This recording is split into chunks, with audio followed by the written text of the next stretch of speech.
So I'm Rachel Thomas, and I'm sorry I wasn't able to be here earlier because I was teaching at University of San Francisco, but it sounds like it was a really exciting morning and earlier part of the day. And I wanted to get a feel just for people's backgrounds. Raise your hand if you're an engineer. Okay. How about data scientist? Okay. PM? Designers? Cool. It's a great variety. And then are there any that I missed? Feel free to shout them out. And I definitely, please stop and ask questions if you have them, because I really want this to be helpful for you. So I wanted to start, just briefly share a little bit of my background. I studied math and computer science in undergrad, and then did a PhD in mathematics. I worked as a quant for 2 years in energy trading, which involves a lot of programming and working with data, and that's what interested me in becoming a data scientist. I was a data scientist and back-end engineer at Uber in 2013 and 2014, and then I taught full-stack software development at Hackbright, which is the all-women coding academy, and I know there are several folks from there here today. Yay! Yeah, I love teaching and I love working with women. 1 year ago, I started Fast AI with the goal of making deep learning more accessible and easier to use. And we also partner with the University of San Francisco, so I work there part-time. I'm on Twitter at MathRachel.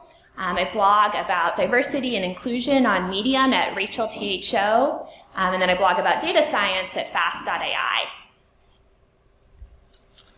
So first I just wanted to kind of define what is deep learning. I know it often seems like there are a lot of buzzwords in the data science space. But deep learning refers to a very specific class of algorithms, multi-layered neural networks, and it's a subclass of machine learning. Is the feedback annoying on the microphone, or? It's okay. Tolerable. Let me see if it's like better if it's a little bit further. Can you still hear me? Okay, cool. That sounds better. Yeah, so deep learning is a subset of machine learning, just the specific class of algorithms, which is a subset of AI. And AI is a very broad field. A lot of the kind of specific advances being made in AI right now are all coming from deep learning, though.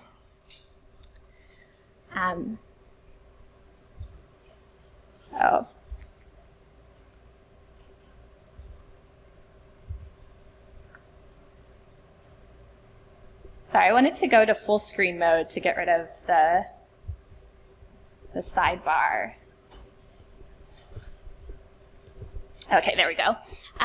So a kind of really common example of deep learning that you've probably seen is Google Photos will automatically group your photos for you. So here it's kind of grouped them into skylines, temples, food, and deep learning is behind that kind of automatic classification.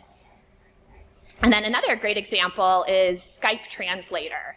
So Skype Translator can translate in real time between 8 different languages for voice and between 50 languages for text and written. So deep learning is particularly powerful for working with images and for working with language, which are 2 huge areas.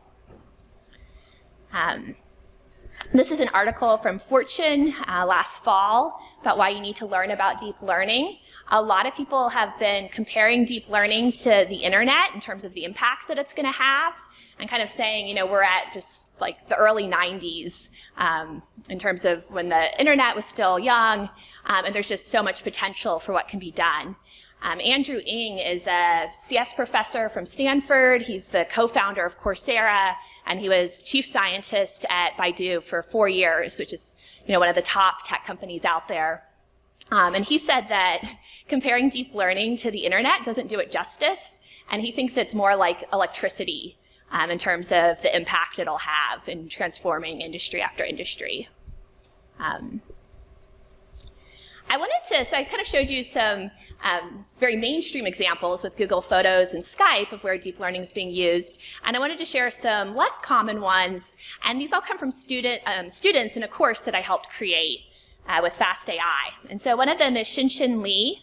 And she is working on wearable devices to monitor Parkinson's disease, which is a neurodegenerative disorder. And so typically doctors will kind of watch a patient walk to see how the disease is progressing and just do this like visual assessment. But she's a kind of consultant with Akashi, which is working with Exceed, which makes the wearables. And they're developing algorithms that this could be tracking the patient's movement, gathering a lot more data, than just observing someone while they're in the doctor's office. And so this could be a lot more accurate. Another one of our students is Sarah Hooker. She's founder of Delta Analytics, which partners teams of data scientists to volunteer with nonprofits and help them with their data science problems. And she's with, in this picture, a team of other data scientists that are working together with Rainforest Connection. And Rainforest Connection puts recycled cell phones in endangered rainforest and then streams audio and uses deep learning to identify chainsaw noises if people are illegally cutting down the forest. And then they have responders that they can send out in the field. And so this is a deep learning problem of identifying what's a chainsaw and what's not. She said that mosquitoes actually have a very similar frequency to chainsaws. So there are a lot of kind of interesting challenges in what they're facing. These are pictures sent to me by Sahil Singla from India, who works with Farm Guide. And in India, thousands of farmers commit suicide every year because largely because they are taking these really predatory loans from loan sharks that then kind of threaten them with violence and threaten their families. And part of the issue is that they can't prove how much land they own or what kind of crops they're growing. And so Sahil and his team are scraping data from Google Earth and then using deep learning to identify the plots of land and what's being grown to help the farmers qualify for better, fairer loans. And then Samar Haider is another one of our students, and he's a natural language researcher in Pakistan. Pakistan has over 70 spoken languages, and none of them, not even Urdu, which is the most common, have that many resources in terms of being able to translate other materials into and out of the languages. And he was inspired by our course to kind of build something similar to Word2Vec, but for Urdu. And so this will be a really useful tool for people working with the language. And then this is a little bit more lighthearted example created by one of our students. This is a picture of Kanye West drawn with Captain Picard's face. So you'll see there Captain Picard's face is in miniature, making Kanye West's face. So deep learning is being used to create art as well. And then kind of a more serious art style, another one of our students, Vincent Moran, came up with a new style transfer technique. Let me open this up, and this is actually a video. I'll just show you part of it. But it takes a photo, such as of this owl, and then it takes a picture with a particular style, like this psychedelic cat.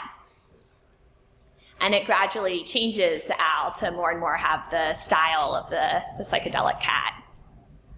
And so this is, I think, really, you can make some really pretty and interesting stuff from this. And you can apply this to other styles, not just psychedelic cat, but combining photos with Van Gogh or with other artists with distinctive styles. Let me just do one more, and then we'll stop this.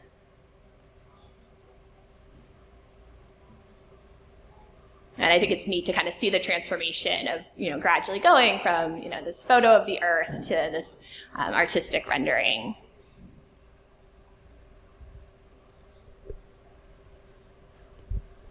Cool, and so I just kind of share these to show that there's a really wide variety of the type of problems that can be, or even, type of things that can be created with deep learning.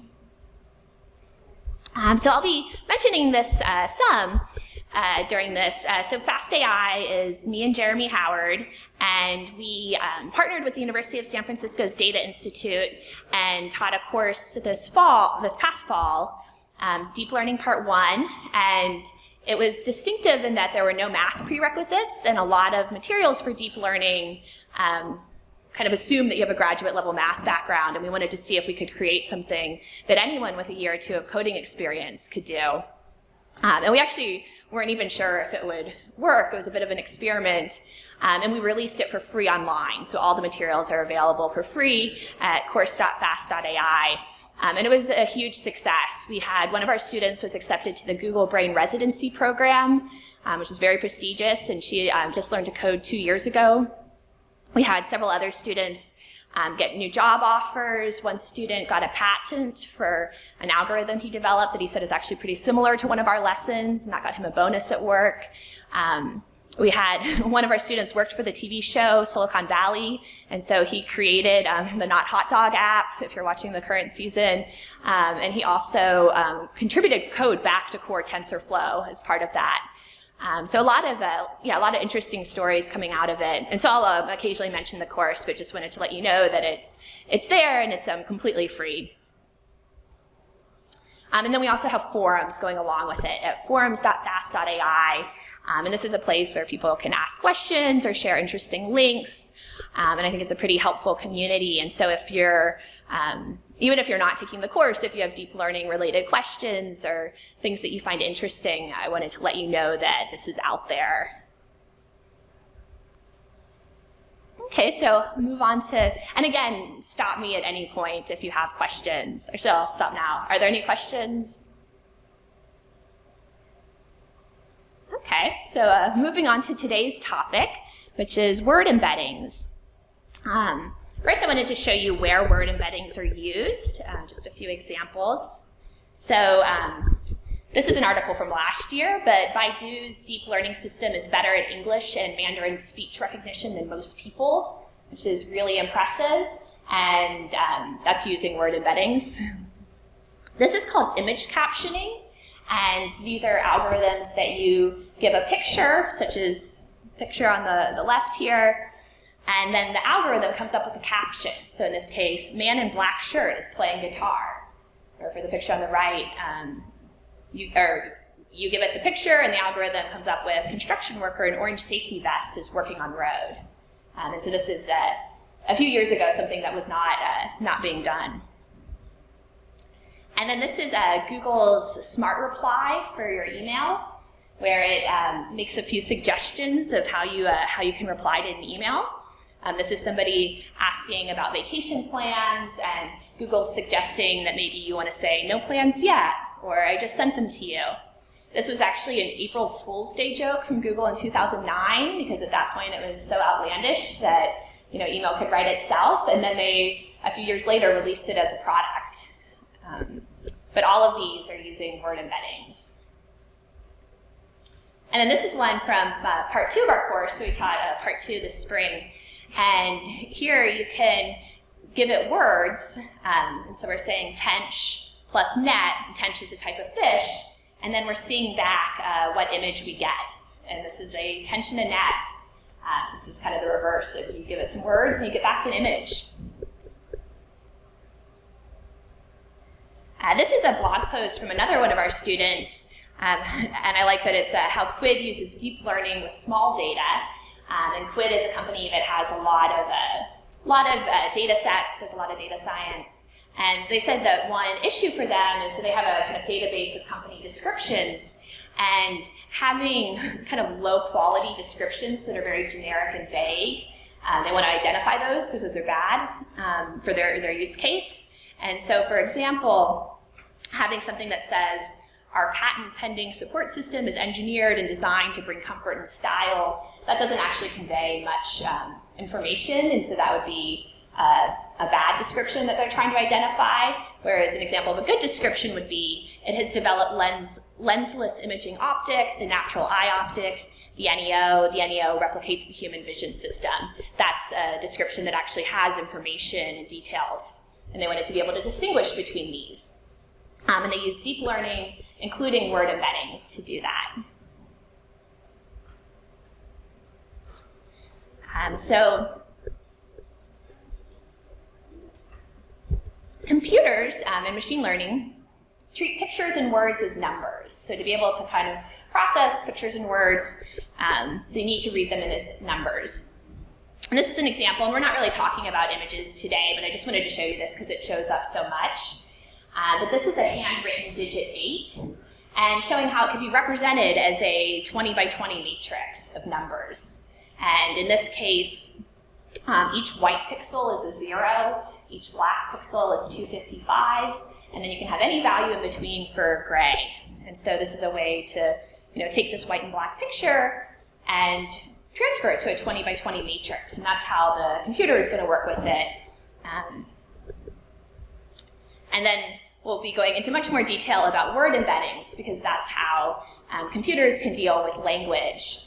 But I just want to let you know that there are vectors, and they can capture relationships. Like here we see there's a particular relationship between walking and walked that's very similar to the relationship between swimming and swam.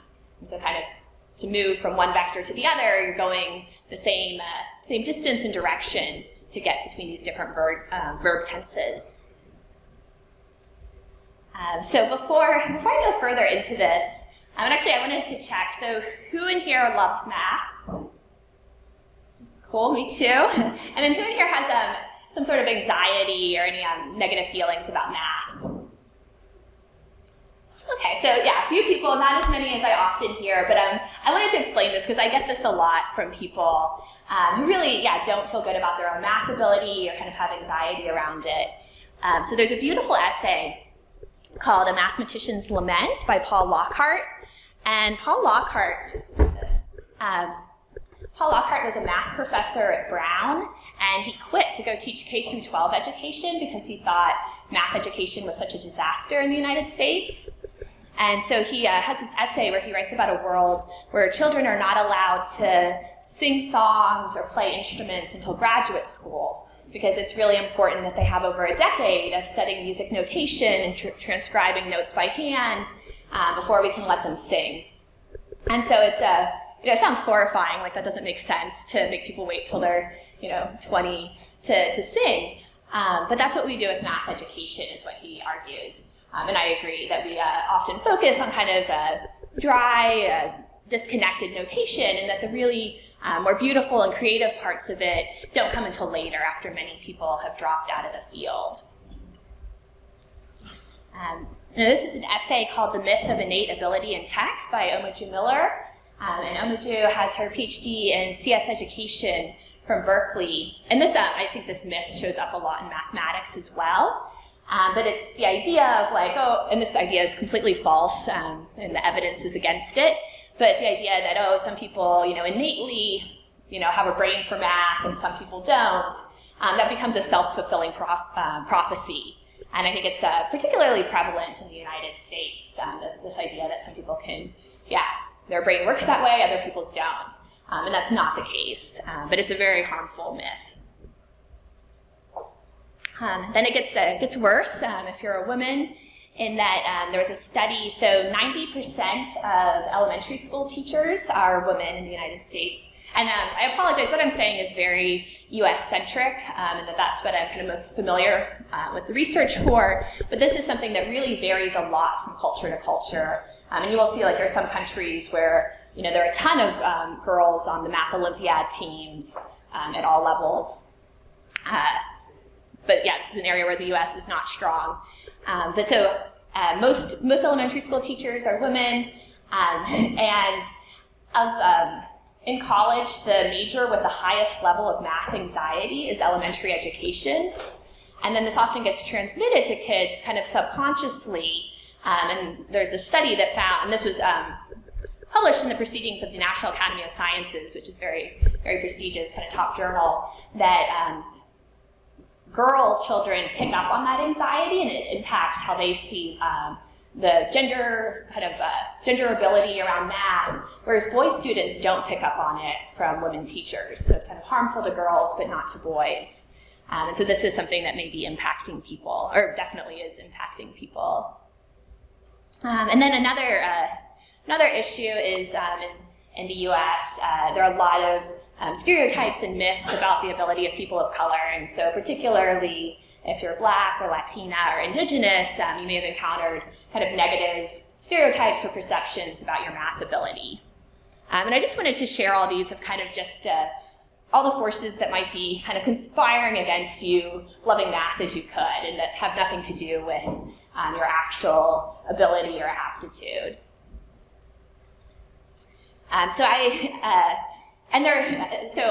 There's this guy on Twitter that said to do machine learning, you have to love math as a teenager, which I think is false. And so I responded, many kids are turned off to math because of poor teaching methods, lack of resources, lack of support. Doesn't mean you can't learn machine learning later. And then all these people responded with really inspiring stories, and so I just wanted to share a few of them. So one is Data Science Renee, who is a data scientist, who has a large Twitter following and a data science podcast. And she says that she struggled with certain teachers and with ADHD, and that she didn't take advanced math until she was over 30 years old, and she became a data scientist at 34. Stephanie said that she didn't love math until age 36 when she returned to school for a biology degree, and now she's becoming a data scientist. And then my favorite was Kimberly said, I'm learning machine learning as a 50-year-old with straight A's and a PhD program in biomedical informatics and health data science. Age is just a number. So I thought that was really inspiring, and just, for any of you that do feel a little anxious about math, I hope this is inspiring. Oh, and then one more, this came out just a week or two ago, Kathy O'Neill. Weapons of Math Destruction is very good. Yeah, I'll mention it a few times. If you're interested in bias and algorithms, Kathy has a book called Weapons of Math Destruction. She also blogs at mathbabe.org. And she has her PhD in math from Harvard. But she wrote this article in Bloomberg that a mathematician's secret, we're not all geniuses. And she says, you don't have to be a genius to become a mathematician. If you find this statement at all surprising, you're an example of what's wrong with the way our society identifies, encourages, and rewards talent. So I definitely agree with that. And then she also says, to even imagine becoming a mathematician, I had to ignore the question of whether I was a genius or whether I would need to be a genius. Had I been poked and prodded and measured to see how exceptional I was, I probably would have lost the nerve. But yeah, so just more confirmation, and I just wanted to kind of put all that out there before I get into numbers. So going back to our topic of word embeddings, we need a way to represent words as numbers, and so one approach would be to go through the dictionary and number words. So aardvark is 1, apples 2, art is 3, and so on. Does anyone see what a shortcoming of this approach might be? So a big one is this doesn't really give us any notion of what it means for words to be similar. So you see cat and catastrophe are right next to each other, but there's not some deep link between cat and catastrophe. And that doesn't capture anything of like, how is cat related to kitten if we just have this numbered list. So a better approach is to treat words as vectors. So vector is just a list of numbers, and here I've just made these up, that we're going to have three numbers in each vector. In reality, we're going to have a lot more, but we could say, puppy is going to be represented as 0.9, 1.0, 0.0, and dog is 1.0, 0.2, 0.0. And so looking at this, what might you say about the first number in each vector? So yeah, I heard someone shout out K9. So this is something that puppies and dogs have a lot of and that kittens and cats don't have. We've captured there's something about dogs. How about for the second number? Age, youth, yeah. So we see that kittens and puppies are both very young, whereas dogs and cats are not so much. And then the third one is something cat-related or feline. And so this is neat because it's given us a way to capture some meaning and to say, cat and kitten are similar in this way, and then there's also, the similarity between kittens and puppies. And so these are word embeddings. So I made up these numbers, but in reality, it would be virtually impossible for a human to do this well, just because there's so many dimensions of meaning, and to try to capture that would be really tough. And so this is something that we want to train computers to come up with for us. So I wouldn't actually make up the word embedding. We're going to get the computer to do that. So what is Word2Vec? Word2Vec is a library of word embeddings released by Google.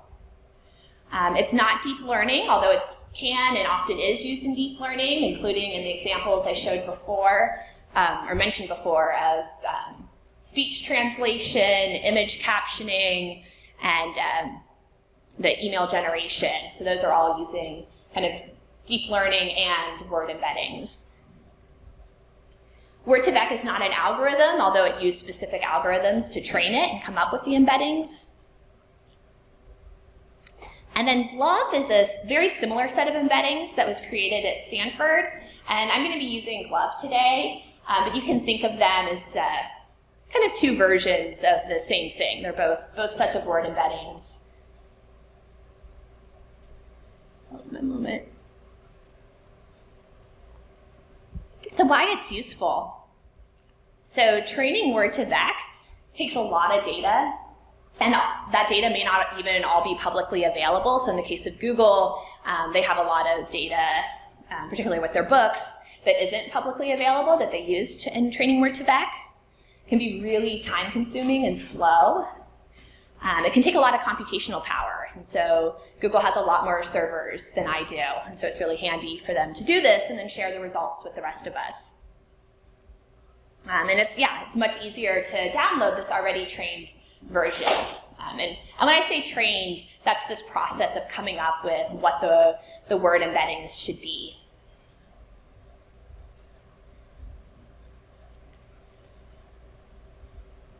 So learning meaning from context. So this is a famous quote by the linguist J.R. Firth, "You shall know a word by the company it keeps." So I just went to the New York Times and I Googled for banks and then took a few quotes with words before and after them. And the idea of learning meaning from context is that the words that appear near bank repeatedly are an indicator of what it means because they represent how it's used. So you'll see we've got words like Wall Street, hiked rates, soft inflation readings, economy, gross domestic product, tightening monetary policy. And you're going to do this for a huge corpus of text and kind of see what's kind of repeatedly showing up near banks and get an indication of like, okay, those things are related. So words frequently used together with bank represent its meaning. Are there questions about this? And the idea is that even though some words show up like, presence, which doesn't particularly have anything to do with banks, that's going to show up next to a bunch of other words, and so it's not disproportionately showing up near banks. So that wouldn't be picked up in the final final embedding. Yes?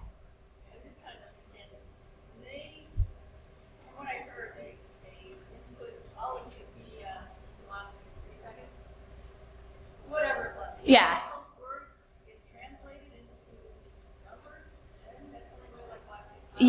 Yes, exactly. Yeah, and I should repeat the question since I'm recording this, but the question was, Watson is reading all of Wikipedia. Do we have to translate all of that into numbers? And it does this very quickly, and yes, it is, yeah. Yeah, in 3 seconds is what I'm hearing. Yeah, so that's, and that comes back to, I'm sure they have a ton of GPUs and really powerful computers, and so that's something that you and I would not be able to do without access to kind of like these really expensive resources. And actually, I think that's a good lead-in to, so we're going to get to Jupyter Notebook in a little bit, but I have an example, and I should say this example, there's another question.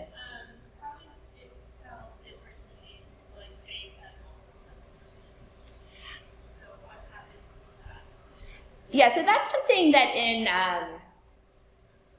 a general version is not going to be able to tell different meanings. And we'll actually see that in a little bit in the notebook. Intelligence is going to be linked to things like CIA as well as being smart, even though those are kind of two different meanings. And there are linguists that build more complicated systems kind of on top of this or using these tools, but the kind of basic approach, is not going to pick up on this has two different meanings. Yes?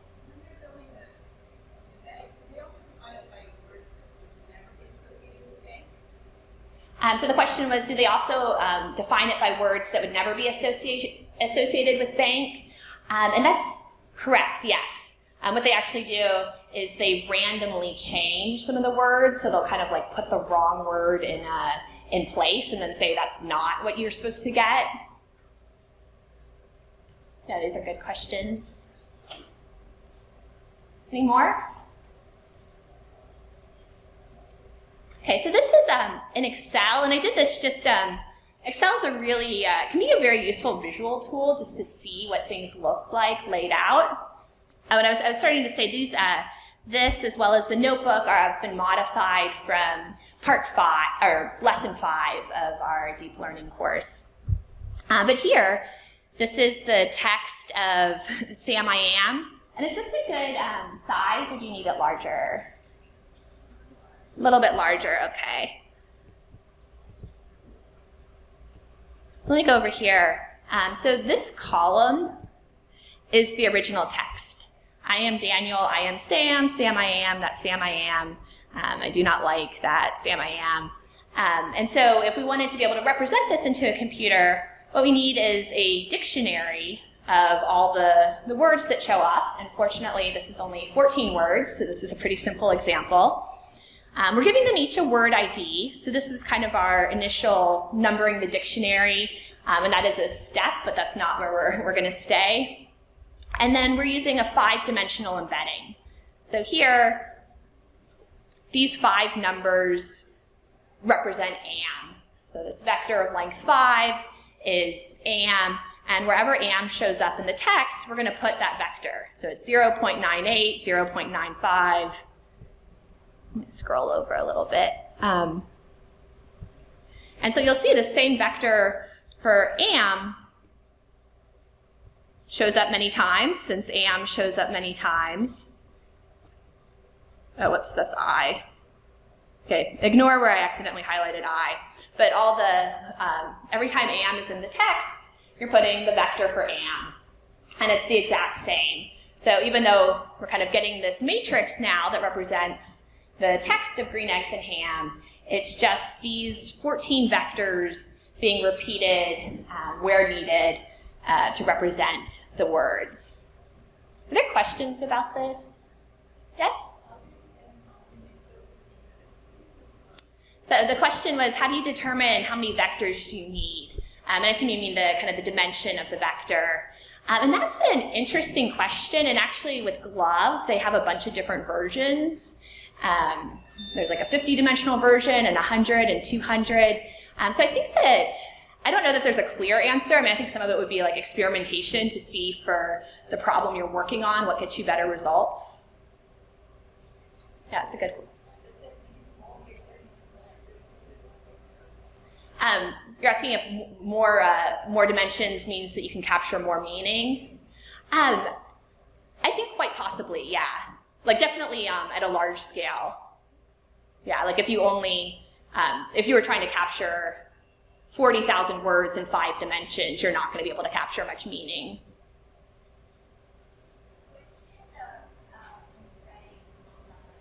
So for that, I just made these up. But typically, you would be looking those up like in Glove or in Word2Vec. And so that's where Word2Vec or Glove comes in handy, is like that'll tell you like, okay, use this vector. Yeah, but there's not actually a 5-dimensional version. Although this is something that you could potentially train yourself, because this is a small data set. Although you also, I guess, wouldn't capture much meaning because you have a very small input text. I saw a question over here.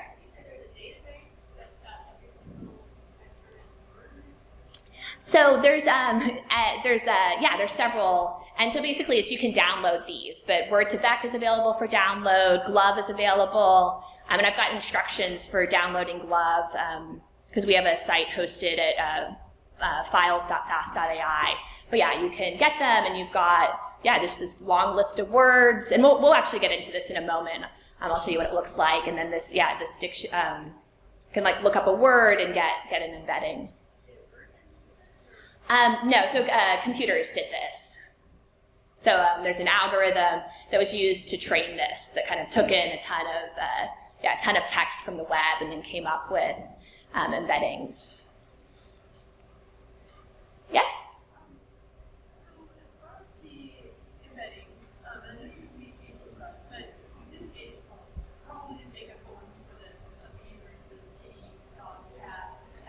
Oh, the three-dimensional ones? Right. So that makes Oh. sense to me. This potentially makes sense to me if I could do like the real numbers, and then you have like this really big embedding for like all the words. Do you want to start my intuition for the genesis of the embedding matrix? Like if I'm thinking about images and trying to make a similar sort of matrix, I can think like stripey versus not stripey. Yeah. Or like, what are some of the things you're looking at? Yeah, so the question is, what's some intuition about how do you get to these like really large embeddings where you have a ton of words? And the idea behind it is kind of going back to this thinking about what words appear together. And so Word2Vec is kind of taking in just a bunch of text from Wikipedia or from Google Books, and training based on what words are showing up next to each other. And then as someone asked earlier, it also kind of has these counter examples where it's like randomly put words together that wouldn't necessarily go together, and is training to find an embedding that kind of puts things that are near each other in text often closer together in the embedding. So if we were to make more realistic numbers with the Sam I am, would it be like first name? So Daniel and Sam might have a column that. Oh, yeah. So it's very likely, that Sam and Daniel could have something in common that indicates they're both first names. Something that's a little bit subtle about this is that since, the computer's not saying like this is a first name, so I'm going to make it similar here. It's really just about how it's used. It's not always obvious to us looking at a vector of like, what is this capturing or what is this close to? But you're right, and I think, like men's names are going to be kind of like clumped together. No, that's a good question. Yes?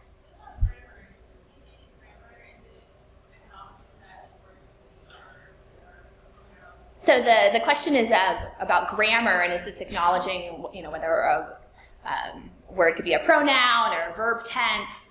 And this is not explicitly acknowledging that, but that shows up, like the example with, swim is to swimming, as walk is to walking, and that's just coming from how they're used, that kind of the way they're going to be used in a sentence can capture it, like what words are near it, but it's not anything explicit.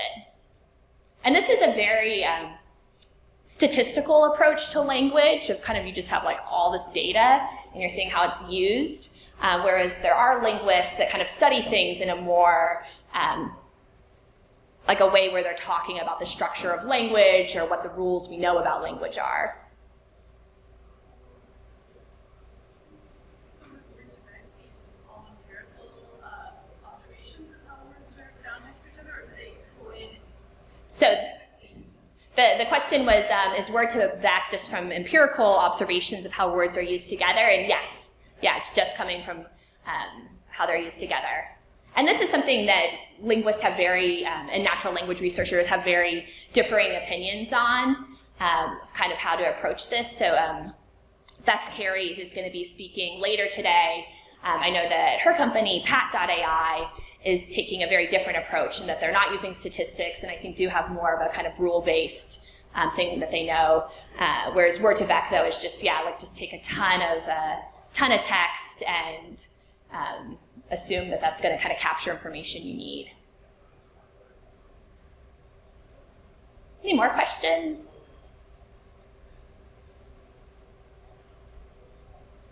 All right, this is great. Let me go back to to the slides. Yeah,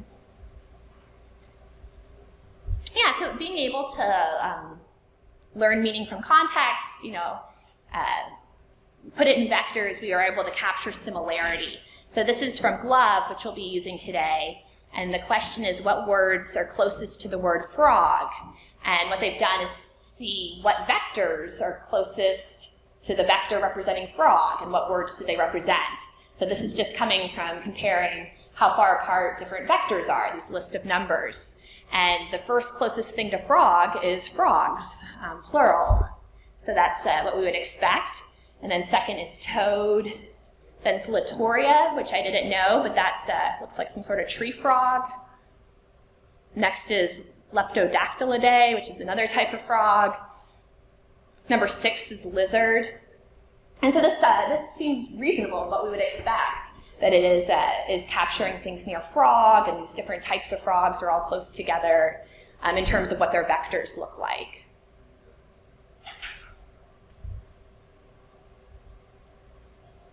Okay, so I'm going to switch over to the Jupyter Notebook demo now. And for that, if you haven't already seen it, it's at github.com. You can go to /fastai/word-embeddings-workshop to get the materials needed. Although I've tried to create this that I think it'll be interesting to watch even if you don't have it running on your computer. But everything is available there so that you can run this yourself.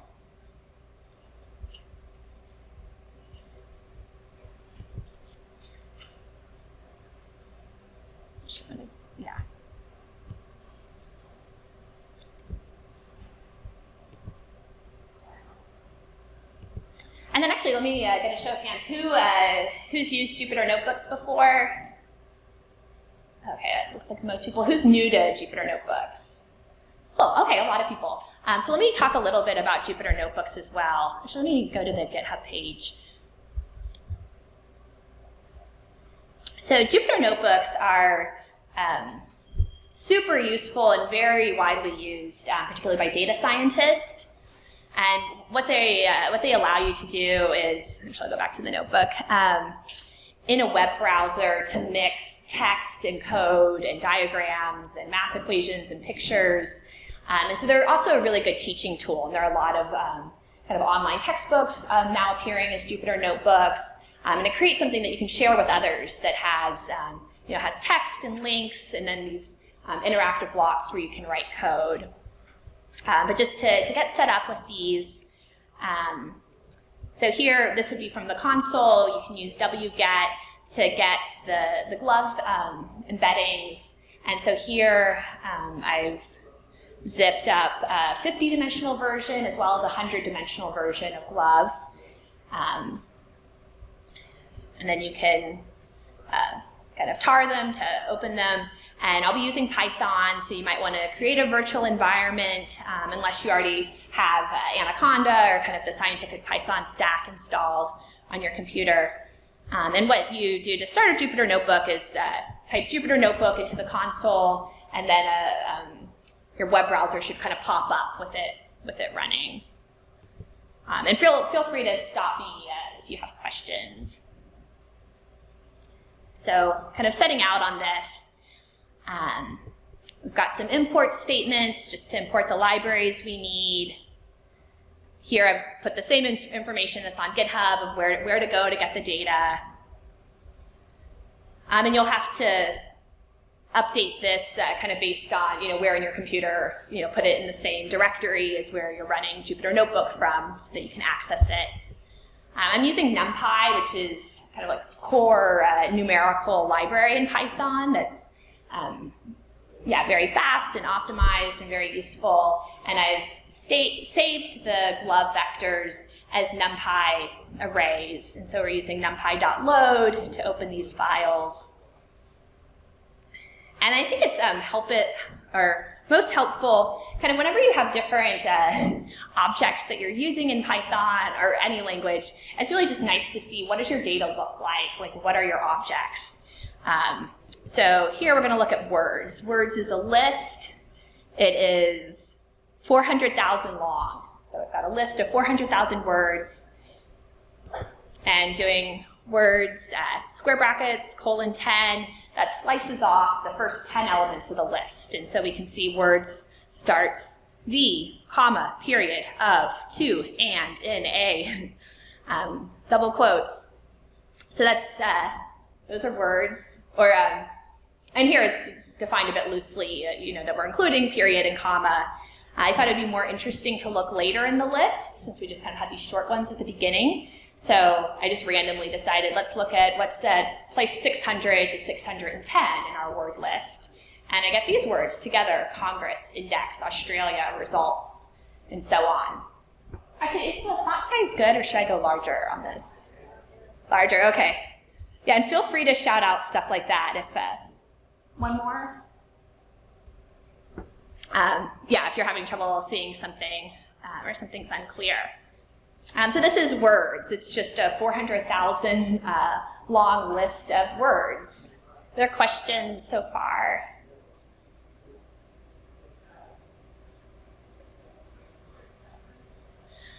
So these, I actually don't remember exactly what text Glove was trained on.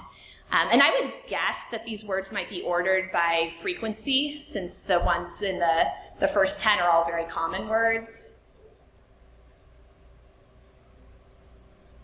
But this would be something like Wikipedia, or a bunch of internet sites, or in the case of Google, they've used Google Books.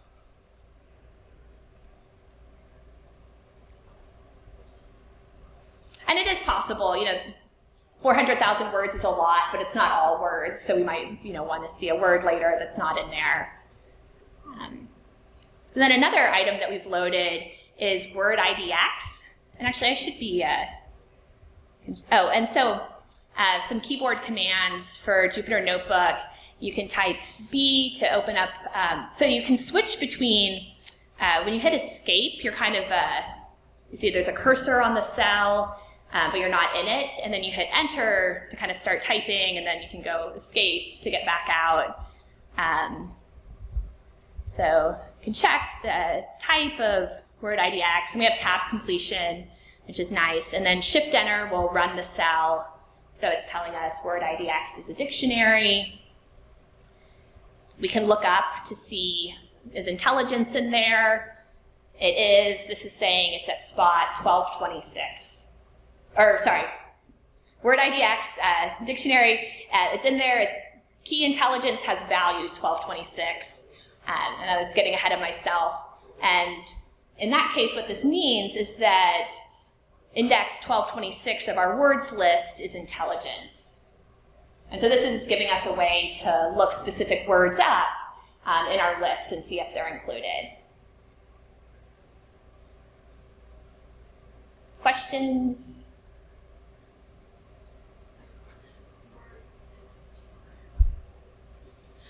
So the question was, is a list of words a word vector?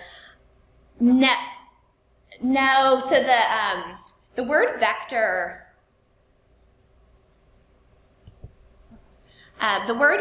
would be, we'll get to that in a moment, but the word vector is like the embedding. Yeah, so the embedding for a particular word. Whereas this list of words is, just letting us know which words we have word vectors for. Good question. Yeah, it's really, it's good to feel comfortable with what the objects we'll be using are. Any other questions?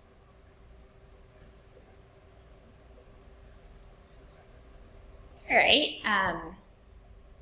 Does anyone want to suggest a word, and I can look it up and see if it's in here? Feminist. Feminist, good one. We're at 853, and then just to confirm that that's accurate, you can type that into here, and it is. So we've got this relationship between word index lets us go from word to indices, and words lets us go from indices to words. So they're kind of inverses of each other. And so far what I've given you is just equivalent to numbering words in a dictionary. So we're still not able to say what words are similar to each other. Yes? Yes, that's a great question. So we're going to get to that in a moment. Yeah. And yeah, now I am really curious. I used intelligence, but we're going to try it on feminist. Yeah, so now we've got this other object, vex. And actually, let me check the type of for vex. And I'm hitting Shift-Enter. I don't know why it keeps asking me this.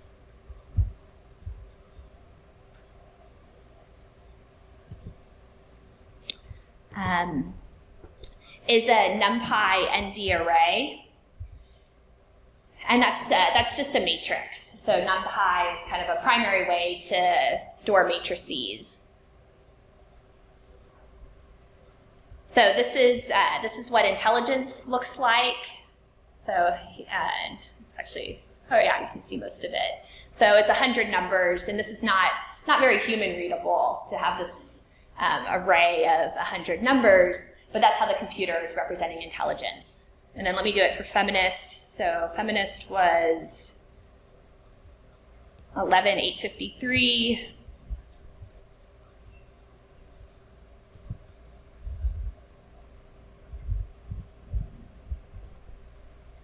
So this is what feminist looks like. Just this list of numbers, which, yeah, on its own is not that helpful to us, but it's going to let us do calculations. So to see how far apart things are, we're going to want to have a concept of distance. And for vectors in high dimension, you want to use something called cosine distance.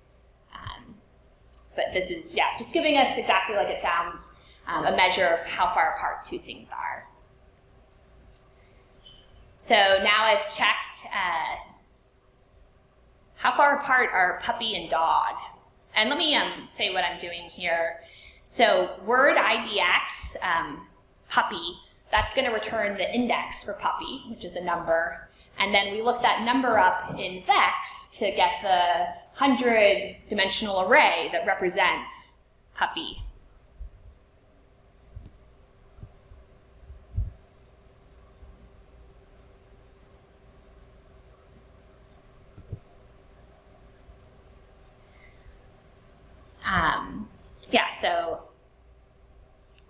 For puppy, look up its index, use its index to look up what is the 100-dimensional vector.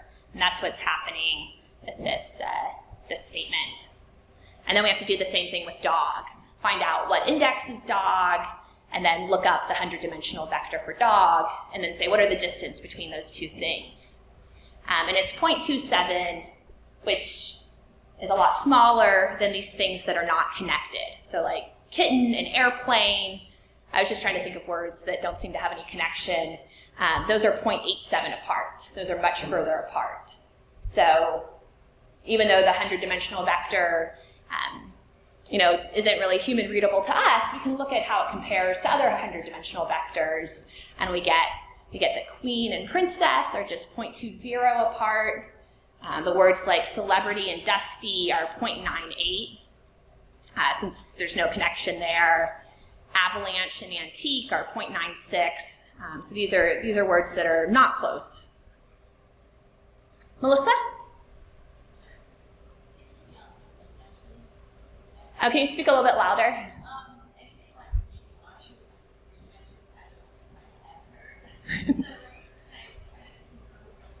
Yes. Mm-hmm.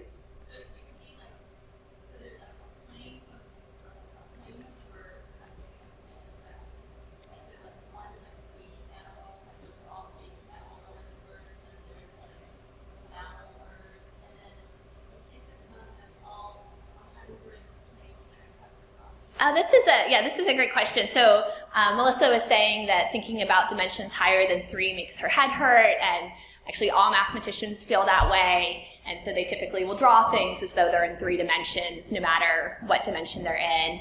Let me try, actually, yeah, I've got my stylus. Drawing, and so Melissa was asking kind of like, what does it look like? You know, do we have like baby animals to say that they're clumped together? So imagining that this is just 3 dimensions. So I'm just making a 3-dimensional axes. Yeah, the way you could think about it is that like,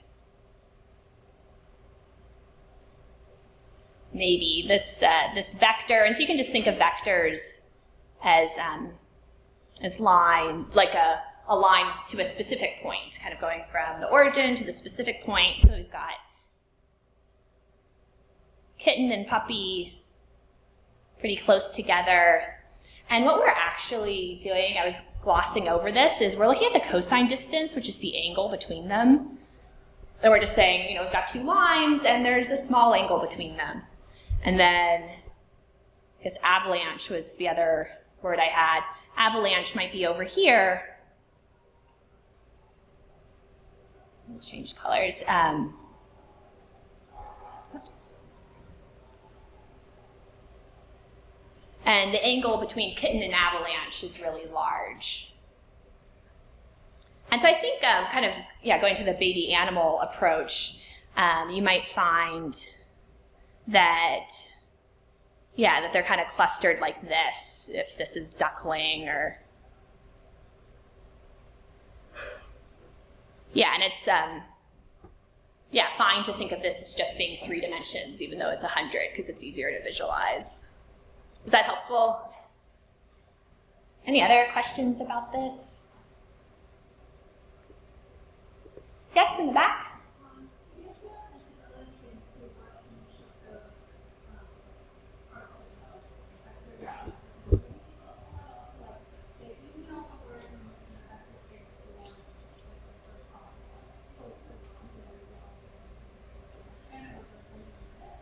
Oh, this is a good question. So the question is, to get more insight into meaning, could we say, give me all the words that have in the first location a 1, you know, and try to pick out, then is there something that those words have in common?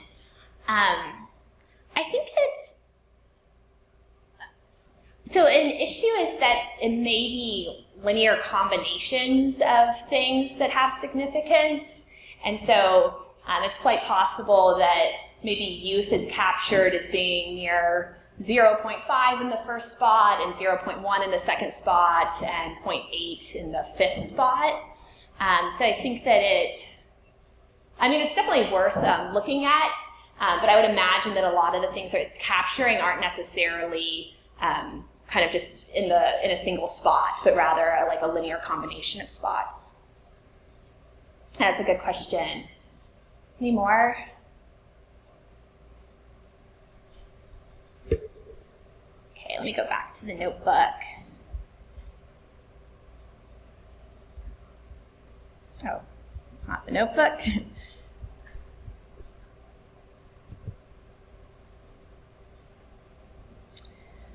And so then I want to introduce the idea of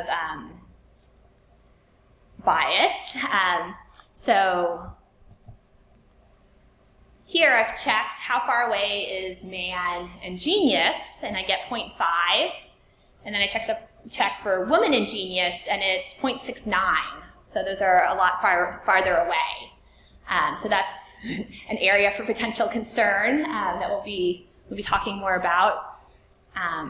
And I should say that just looking at random pairs like this is not very scientific. And there are researchers that have approached this in a much more systematic way. But I wanted to show you kind of like an interactive way that you can test different pairs to see. But we're kind of seeing the beginnings of, like it was great that we could capture that kitten and cat were near each other. But now this is not so great that we're getting man is a lot closer to genius than woman is. And so I did want to let you know, like I tried some pairs that weren't what I expected. So for instance, I found man was closer to emotional than woman was. And some of that is it's also hard to know what distances are significant. Like you'll notice this is a much smaller distance than the difference we saw between genius. So there are, this isn't precise in terms of, how how close does something need to be significant. But I just wanted to kind of show you. Well, also, I mean, we know that like the idea of being emotional is embedded in the concept of woman, whereas a man might be called out as emotional more. So if we're just looking at like where the word pairing is, so I bet if you did hysterical, Yes. you'd probably get a much different. That's a good. Let me try that one actually. So Leave that one like emotional. Yeah, let me copy these. So Jupyter cells you can copy just with a C and then V to paste. And so the comment, just to repeat it, was that maybe women are assumed to be emotional, and so text would be less likely to need to explicitly say that. And that's kind of getting at the fact that there's a lot of assumptions that go into written text, and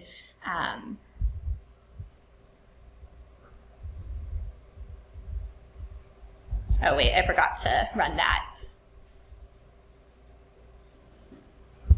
Oh, weird. Okay. So it's saying dist is not defined. I must have not run the cell where I import it. Find that. And again, Shift-Enter runs a cell, and you'll see the number updates here, kind of to let you know the order that you're running things in.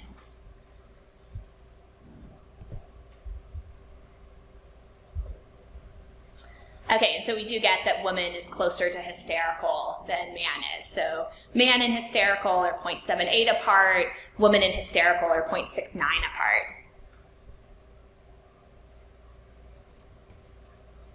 And so then I'm going to come back in a moment and talk about kind of how researchers who study this approach this problem in a more scientific way. But I think this is a good illustration of kind of how the problem is manifesting itself. So then getting back to a question, oh, is that a hand? Yeah. Mm-hmm. Is there a way to visualize how? That's a great question. So there are people that have come up with techniques for that, and I'll mention and link to those, later. And then there's also people that kind of dispute about like what's the best way to handle that, because it's not something that has, like a clear cut, this is the only solution. So getting back to this question of can we find what words are closest to a given word, I think this must be like a spotty internet connection. So we're going to use an algorithm called nearest neighbors. It's coming from scikit-learn, and scikit-learn is kind of the main machine learning library in Python, and is really well supported. And nearest neighbors is exactly what it sounds like. It can take something, or you give it a group of things, and then for a given item, it finds which items are closest to it. And so we're going to construct a nearest neighbors classifier and specify that we're going to want to be able to get the 10 nearest neighbors to each thing. We're telling it what metric we want to use, and then we run nay.fit. Actually, I should run these again. To create it. And so then we can put in one of our 100-dimensional vectors. So here I'm getting the one for intelligence, and it's going to give me back a list of distances and a list of indices. And the indices will correspond to which words were closest, and the distances will say how far away each of those are. And it's important to look at the distances too, because it would be worth noting if even the closest thing to a word was pretty far away. So I've done this for intelligence, and this came up earlier. CIA was the closest word, which I wasn't expecting, but it makes sense. And then you also get information, security, FBI, military, secret, counterterrorism, Pentagon, defense. And then let's do this for feminist. Oh, actually I should have left Vex.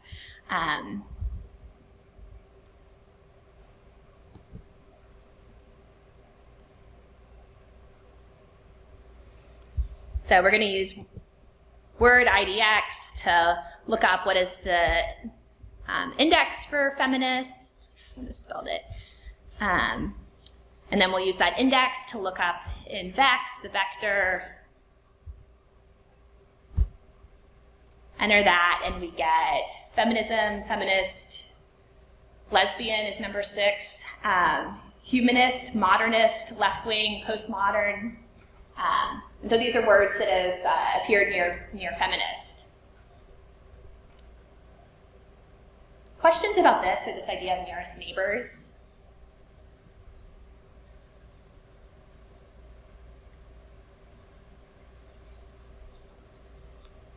And then also I wanted to check, I was planning to take a short break halfway through. Do you all feel, yes, I see thumbs up. So let's take a 5-minute break. So yeah, hold on to any questions you have. We'll come back to this. It's 3:53 right now, so let's meet back at 3:58 to continue. Thanks.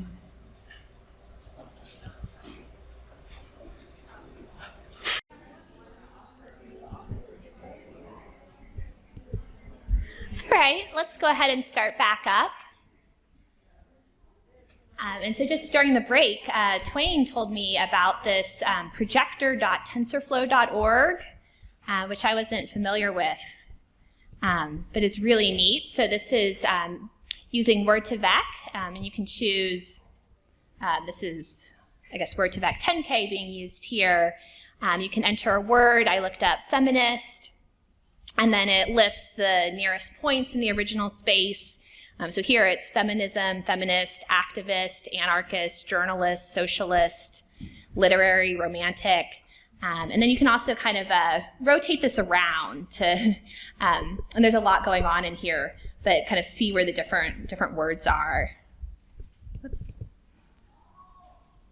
Oh, and then I guess this is back out to kind of all words. But so this is a neat tool for kind of visualizing some of these.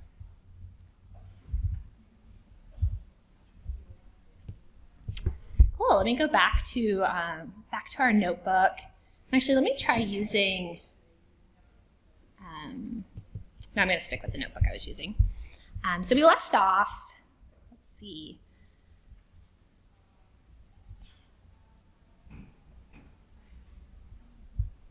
Oh no, it wasn't this one.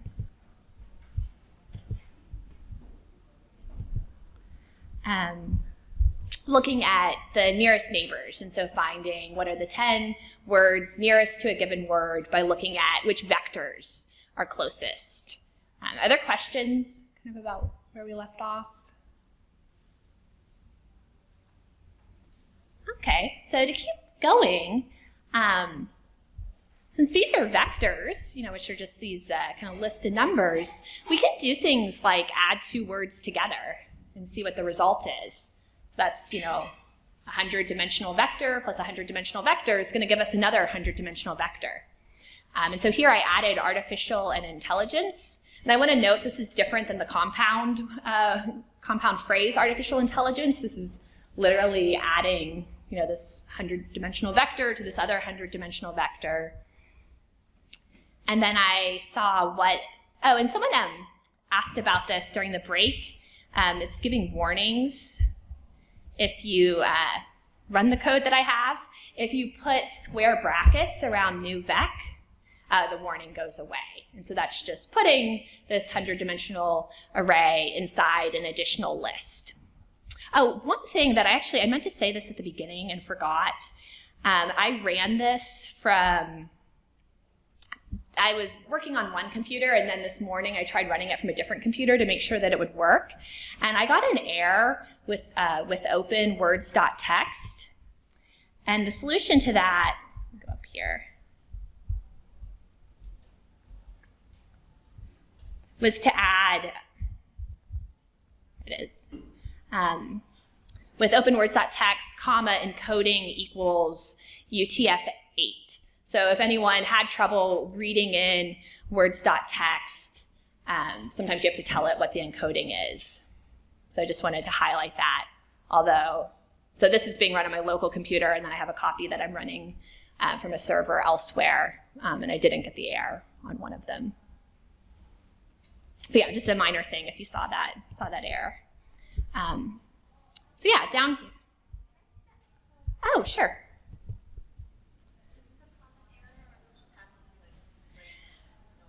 This,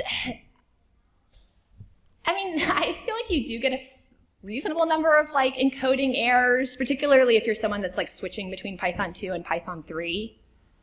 And I actually can show, so if I take this out, let's see if this runs.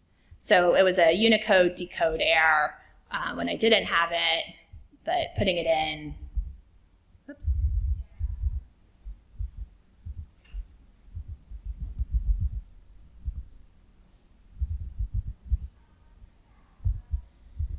Putting it in resolved that, and it's able to read in the file.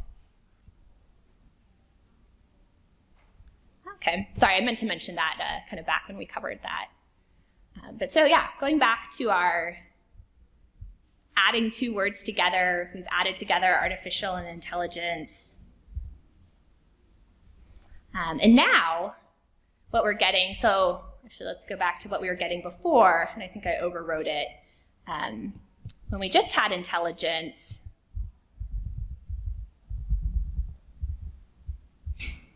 we were getting a lot of CIA, FBI, military connotations.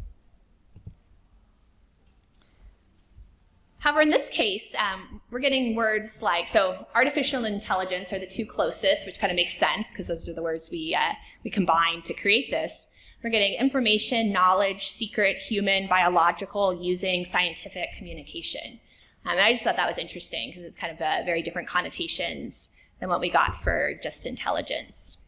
And again, this is kind of creating this new vector by adding two vectors together and then seeing what are the 10 vectors closest to that.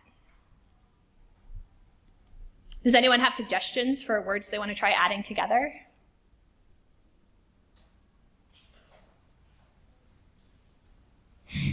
Okay, we'll go on. So what you can do, so next we're gonna look at king, and the words, and again, to get rid of this error, or warning, you could just put an extra set of square brackets around it. Words closest to king are king, prince, queen, son, brother, monarch, throne, kingdom, father, emperor, which is all very reasonable. Now we can look at king minus he plus she. So this is the idea of that we're kind of taking away this he vector, which is perhaps representing something masculine, and adding a she vector to see what we get. And you'll notice we were getting queen the first time as a word that's related to king, but now we are getting queen, princess, daughter, Elizabeth, mother, sister. So we are definitely getting more feminine words. And that seems reasonable on its own. If we look at things like programmer, so I'm checking that programmer's in there. The words closest to programmer are programmer, animator, software, computer, technician, engineer, user, translator, linguist. And now we can try doing programmer minus he plus she. And so what is that going to give us? And this is kind of interesting. We get some words that don't seem that related to programmer to me. Stylist. We still have animator, programmer, choreographer, technician, designer, prodigy, screenwriter. And so this is trying to capture kind of what's this, according to this word embedding, a more feminine version of programmer. If we do the reverse, minus she plus he, we get words programmer, engineer, compiler, software, animator, computer, mechanic, setup, developer, that seem a lot closer to programmer than the words that we got for the more feminine version. And so this is kind of an example of, we'll see in a moment, people talk about doing these analogies with word to vec, and this is similar to what they're doing. But this idea of kind of looking at how, kind of what is the difference between he and she, and what does it mean to apply that to these different professions. And this is an example of where you find a lot of bias in word to vec, or glove in both of them. Questions about this idea?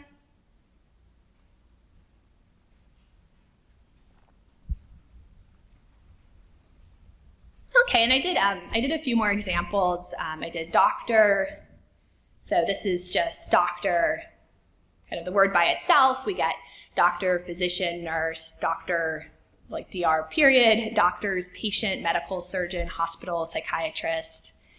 A more feminine version is nurse, mother, woman, pregnant, girl, patient, she, child, herself.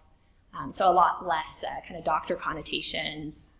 The more masculine version is doctor, physician, medical, he, doctor, doctors, plural, DR, period, surgeon, him, hospital, himself. So again, kind of seeing this bias in how the masculine version versus the feminine version, what words are closest to it.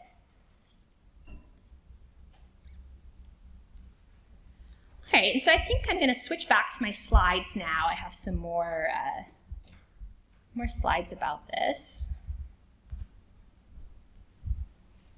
So first I just wanted to kind of highlight that word analogies are useful, like in general being able to say, the fact that word to vec and glove, let us talk about these relationships, like walking is to walked, as swimming is to swam, Spain is to Madrid, as Italy is to Rome. And a lot of people have kind of looked at these analogies and are like, word to vec has really captured something that we all know about language, and that's a good thing for the most part. So I mentioned that kind of I had done these like pairwise comparisons of just looking, is man closer to genius or is woman? That's not super scientific. And so there's a really great paper, and this is the title and authors. These are researchers at Princeton and the University of Bath. And what they did for their methodology is they looked at what they called baskets of words, but taking a collection of, like 20 words and comparing how those baskets of words, how far apart they were from each other. And this is a lot less noisy because now you've got a lot of words that you're comparing. And they used, this is coming from a concept in linguistics, and they were not the ones to define these baskets. They kind of used existing concepts. So they had one of flowers, and that included clover, poppy, marigold, iris, orchid, rose, lilac, tulip. It was actually a lot larger than that, but this is some of them. You get the idea. And then they had insects like locust, spider, bedbug, maggot, fly, bee, cockroach, mosquito. And then they had pleasant words like health, love, peace, cheer, friend, and unpleasant words like abuse, filth, murder, death, grief, hatred, pollute, ugly. And they checked our flowers or insects, kind of which is closer to the pleasant words and which is closer to the unpleasant words. And not surprisingly, they found that flowers are much closer to pleasant words than insects are, and the insects are a lot closer to unpleasant words. And this kind of fits with, I think, our natural biases. Most humans like flowers and don't like locusts or bedbugs or maggots. And so this is an example of bias that is not a bad thing. This is something that is natural. However, they next they took a group of European American names and a group of African American names. And they found that the European American names were much closer to the pleasant words, and the African American names were closer to the unpleasant words. And so that's something that is a huge problem, that the embeddings had kind of captured this association. And that's something that's been seen in a lot of studies on bias, that taking a resume and changing the name to an African American name changes how people respond to the resume. And they did a lot of different pairings. They also took like men's names and women's names, and they saw that the men's names were a lot closer to all these like scientific and mathematical terms than the women's names were. So I recommend checking out the paper because it's really interesting, and they kind of go through a bunch of the different groups that they checked. And they checked some that are neutral things like musical instruments are more pleasant than weapons, but then they also kind of checked these dangerous human biases around race or gender. So that's one paper. Another one is quantifying and reducing stereotypes in word embeddings. And this was written about in MIT Tech Review, and I recommend this article. I think it's really accessible, how vector space mathematics reveals the hidden sexism in language. And so this was the article where they found the analogies that father is to doctor, as mother is to nurse, or man is to computer programmer, as woman is to homemaker. And so these are kind of these biased analogies. And they also, propose a solution in here too, a way, and this is something that people were asking about, but they propose a method for debiasing the embeddings. Any questions? Yes? I'm not quite sure how to word this stuff. It seems like AI is going to reflect reality and therefore it will be discriminatory, correct? Yes. So if we fix it, then it's not going to fix it. If there's ways to get around that, then it won't reflect reality. So the question was, AI is reflecting reality. Since reality is discriminatory, isn't AI going to be discriminatory? I see Twain has her hand up, although I have something to say about this as well. But yeah, go ahead, Twain. Oh, well, I'll go, and I'm going to get into this in the next slide, but there's actually, so this is kind of disagreed upon, but the authors of the Khaliskan Islam, Bryson and Narayan, for this paper, they actually think that the correction of bias should happen at the time of action, not perception. And so the idea that, like the word is biased and we perceive that and computers should be able to perceive that, but that we need to be careful with, when these algorithms are used to make decisions of not wanting to produce biased decisions. And so they say that, they think that debiasing vectors, kind of at the vector level, that your bias is going to seep in other places, which I think is what you might be suggesting. Although this paper, and then there's a blog post that's really well done that I'm going to recommend, do have these kind of strategies for debiasing vectors. And I would say no matter what you do, I don't think you can ever say like, oh, I'm done with bias, like I've debiased my vectors, I don't have to worry. I think that when working with algorithms or AI, you always want to be on the lookout for bias. Twain?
Okay, and I'm just going to restate that for the recording, but Twain was recommending that everyone Google the definitions of probabilistic bias, of legal bias, and of economic bias to look at those.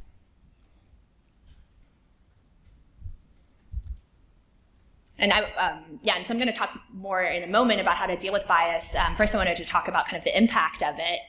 So this is an example from Google Translate. And it's going from Turkish, which has a gender-neutral singular pronoun. So it'd be like saying, singular, they are a doctor, they are a nurse. And Google Translate translates that to he is a doctor, she is a nurse. So even though there was no gender assigned in Turkish, Google Translate's assuming, the doctor must be masculine and the the nurse must be feminine. And I was also kind of surprised because this example has been pointed out a lot, but I went and checked, and Google Translate still does this. So that's an example. So there's a great blog post, and I'll put the that Twain sent to me on ConceptNet, and I have the title of it in the next slide. But the author talks about a system for restaurant reviews that used word embeddings, and it ranked Mexican restaurants lower because the word embeddings had learned that Mexican was close to the word illegal. And so that's a huge problem and was affecting these ratings. And so this is a way that, the bias can kind of seep into these systems. And the author, Rob Spear, of this post, he went through, I think, and did correlations for, he kind of listed many different ethnicities and then many different adjectives to kind of see how some are much closer to different adjectives than others. And so that's something that's really dangerous but present with these word embeddings. And then something else is that it's been shown that word embeddings can improve web search results. And so, to my knowledge, I don't know that any search engines are using this yet. But what if searching for something like grad student neural networks was more likely to return male names? If men's names are seen as closer to math and science, which it was shown in the Kalaskin Islam paper. So these are kind of just showing that this can definitely have a real world impact on systems to have these biases. So this is the blog post I mentioned by Rob Spear. It's called ConceptNet Number Batch, Better, Less Stereotyped Word Vectors. And so what he's done is develop or released a set of debiased word vectors that are available to be downloaded. And so I kind of mentioned this earlier, but there are, I think, two main schools of thoughts on potential ways to address this. One is to debias your embeddings, and so this would probably be the quickest, would be to download what Rob has done. There's also in the second paper I mentioned by Balak Bassi, they outline a technique that you can use to debias word embeddings. And then the Kalaskan Islam paper says awareness is better than blindness. Debiasing should happen at time of action, not at perception, kind of with the fear that if you debias the embeddings, bias is going to seep into your system in other ways. And I thought that was a really interesting argument. And I think that they're a point that even if you use debiased word embeddings, continue to look out for bias and don't think that you're, kind of home free for it. Any questions about this? Yes? So debiasing would basically just be changing the vectors. So it's, so you're just having, you need a way to kind of like alter all the numbers, so that now doctor is not closer to man than to woman. Yeah, I mean, they're kind of marking, like basically they, in the Balak Bassi paper kind of specifically looks at professions as part of it, but they kind of come up with this mathematical theorem, but they've grouped words of kind of like, okay, these are professions, that should not be closer to one than the other. And actually, I don't know that much about Rob Spear's methodology because I know that he does, or is attempting to take race and ethnicity into account with the debiasing as well. Yes?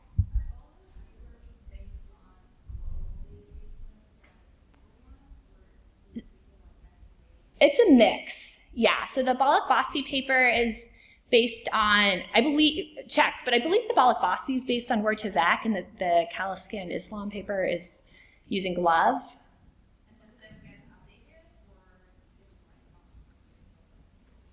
Sorry, I'm trying to repeat the questions. I forgot. But the question was, does this get updated?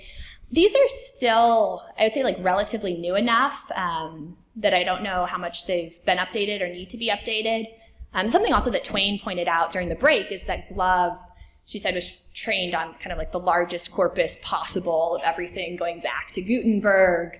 And so to keep in mind that a lot of that text is not changing, kind of this really older historical text. Any other questions about this? Okay. So, this, my transition wasn't right. So I wanted to talk some about bias in image software. And so this example is from FaceApp, and this was recently in the news, just like in April. But it's an app that uses neural networks and applies filters. And it released a filter called hotness, kind of to make you look hotter. And what it did was bleached people's skin and gave them more European-style noses. And so this received a lot of negative publicity, and it was pulled off the App Store. But this is actually, I think, even more noteworthy if we notice that this has actually been happening for years. So this is a Nikon camera asking a woman if she is blinking. She's not blinking, an Asian woman. This is Google Photos in 2015 when they released their classification labeled to Black people as gorillas. So really offensive. It's also just, I think, like shocking that Google released this to the public. I highly recommend Joy's TED Talk. It's really good. She's doing her PhD at MIT Media Lab and is an AI researcher. And she talks about, she uses a lot of facial recognition software that won't recognize her own face. And so kind of as a computer science researcher, she has to wear a white mask to get some of these facial recognition programs to work for her, which is, a really great TED Talk on that. This beauty AI was going to be the first international beauty contest judged by AI. This was in 2016, and it judged that white contestants were more beautiful than people of other races. And then this is another example of a man being told that he can't upload his photo as a profile photo because his eyes are closed and his eyes are not closed. And I was actually originally just going to show like one or two of these examples, but then I thought it was significant that there's so many, and that so many of these were very, I thought, got a lot of publicity as mistakes, and that they continue happening, I think is really notable, that people kind of keep making this mistake. And I know that this is around image processing, but this is, an example of bias that's not being addressed well. And then I tweeted about this, and people sent me additional examples that aren't here, so there are even more. So I wanted to bring this up. And that the sheer number of them, I think, is really telling. Oh, yes. Were you implying that Google let that out on purpose? Oh, no. I just, it just seems like such an oversight to, for... I mean, you can tell they didn't test on it. Yeah, I mean, they clearly were just testing on white people. I would guess that it was mostly white people that built this. I just, so like when I tweeted this, some people are like, oh, but it's hard to, like get different image sets or something, where it's like they're Google, like they have access to anything. But no, I don't think it was intentional, but it's just like a really huge error to make. And so even more so than the rest of tech, people working in AI are kind of overwhelmingly white and overwhelmingly male. It's not a diverse crowd building these. And then kind of even more tragic example, so there is software used in US courtrooms to predict recidivism rates, which then can be a factor in judges' decisions about parole. ProPublica did an investigation in 2016 and found that the error rates were very different for Black and white defendants. And so that it was more likely to incorrectly predict that a Black defendant was at high risk of reoffending even when they weren't, and vice versa for a white defendant. And this is something that was being used, and I'm actually not sure on the status of, I think it may still be used in courtrooms. So this is just to really say this is having like a very material impact on people's lives. And then Abe Gong is a data scientist who gave a nice talk on ethical algorithms, and he kind of does a case study on this, and he really dug into something that's really difficult with these cases is that, it's a private company that makes this software, and so they kind of, claim they have NDAs and they can't reveal their technology. So as the public, we don't have much transparency into what they're doing. But Abe shared some of the survey questions they use. He was able to dig up, and it includes things like, if your parents separated, how old were you? And that's just, I think, horrifying that would be a factor in how, whether someone gets parole or not, to kind of explicitly make these things that someone has no control over. Yes? So what's interesting is some of these questions are actually illegal in a court situation. Like, you can't use the zip code of where a defendant lives Oh, to yes. prosecute them or to affect their sentencing, but that information is gathered in some of these. So, like, if you actually just were the judge and asked where the defendant lived, you would be, the case would be a mistrial. Oh, wow. It would be Okay. taken from you. Yeah. But because it's hidden and wrapped in this algorithm, even these things which are like protected against by federal law as because Yeah. they're discriminatory are allowed in. So people are trying to close these kinds of back doors, and it's just like a very complicated problem because a lot of people who are involved in the legal system, they don't understand machine learning, they don't understand these algorithms. They just Yes. sold these products, so the gulf there is like really big. Yeah, just to repeat that for the recording, these questions would mostly be illegal for a judge to ask as part of someone's sentencing, but they're kind of, sneaking in through being part of this computer software that's used. And that, this kind of raises a lot of legal issues, and that there's often a gulf between kind of like the legal profession and the AI knowledge needed. Uh-huh. Such an important insight, right? And on the receiving end of the buyers for the product, this begs kind of the question of who are those buyers? What are their understanding or level of education around how do we learn what these products are giving us outside of this, just the big selling marketing message, which is like, oh, what's it do about the probability of blah, blah, blah. Who on the receiving end is saying, how are you telling us? You can't ask that because it's proprietary.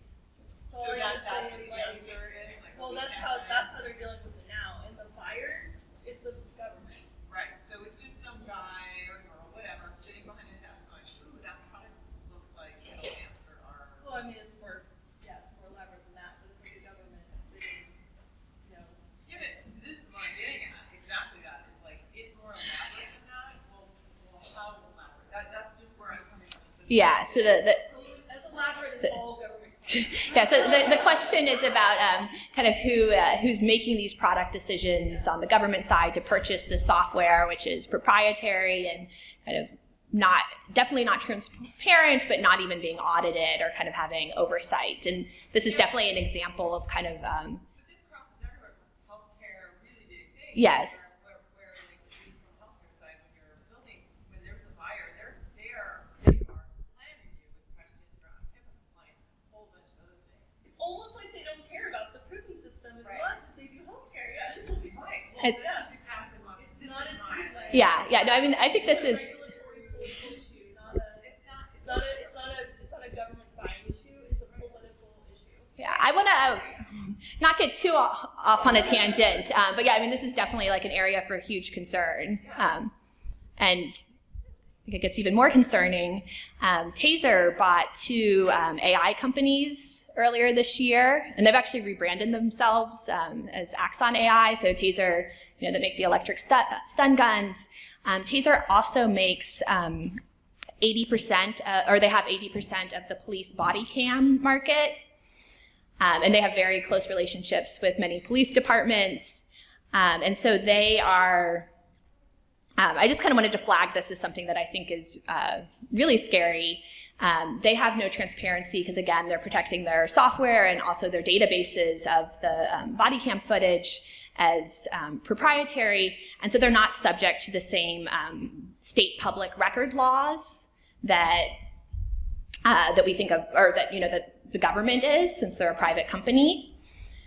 And I don't see how there's no way they could have a data set that's not racially biased. And then combining that with kind of what I mentioned earlier with this like repeated failure of computer vision on people of color, that, yeah, I don't have a solution of this, but this is scary and something that I think more pressure needs to be, I don't know, like applied about addressing this. Uh-huh. So this is an interesting problem, and that so much of the data is inherently biased because of our history. Yes. So, as much as we hate the whitewashing software, Oh, could, it's something beautiful, right? Could we use that as a form of anti-aliasing or anti-biasing on some of our data? In other words, can we use some of our bad habits? yeah, that's interesting. So the question is, could we use some of this kind of whitewashing to try to remove indicators of race from this footage, and would that help debias it? I mean, that's a really interesting question. I would imagine that it's very hard to completely remove race from like using it, but yeah, that is an interesting thought. And it does kind of raise, oh, I guess I'll get to this later, but this kind of question, like I definitely think there's, in general, the possibility with AI of us having an opportunity to try to address some of our biases and to create systems that are less biased than we are as humans, and so that there's promising potential there. Yeah, other questions? Okay, so these were some really dark examples, and I do sometimes kind of get questions from people of like, almost like, how can we stop AI? And so I just wanted to remind you of kind of the examples I talked about earlier with some fast AI students, who are working on Parkinson's disease and addressing illegal deforestation, or helping farmers qualify for better loans, creating more resources for under-resourced languages. And also, to bring up the medical example, so this slide is from my partner, Jeremy Howard, but there's a huge shortage of doctors in much of the world. This slide is from Nigeria. Nigeria would need over 700,000 additional doctors by 2030, and it would take 300 years to train that many people. And this is true in many countries, kind of similar numbers. So this is an area I think it's really important when thinking about deep learning or AI to try to balance that there's kind of all these really positive opportunities as well as all these really scary threats. And I feel like I hear from a lot of people that are kind of either at one extreme of being these techno-utopians of we don't have to worry, tech will solve everything, or people that even admit like I'm a Luddite, I want to stop AI. And so to really try to hold on to kind of both, that we have like a lot of opportunity as well as a lot of scary risk. And so this is from Jeremy. Started a startup called Analytic a few years ago that was the first startup to apply deep learning to medicine, and they specifically were working with radiology data, and they and this data is from 2015, so they've improved in the 2 years since then. This is for identifying lung cancer. They were more accurate than human radiologists. So they had,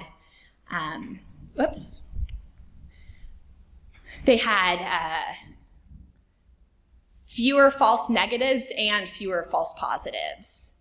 And this is like a panel of highly qualified radiologists. And so that's also something that's can be concerning to hear about, even in places where there are lots of doctors. The error rates are often higher than you would be comfortable knowing about. And so this is an area where deep learning can really help.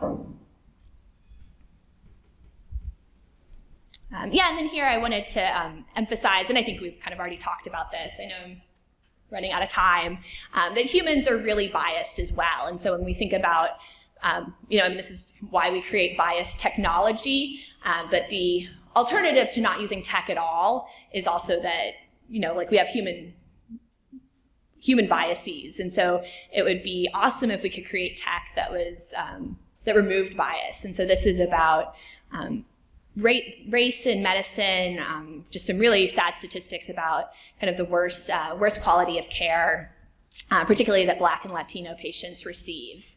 And this is from an article in Scientific American.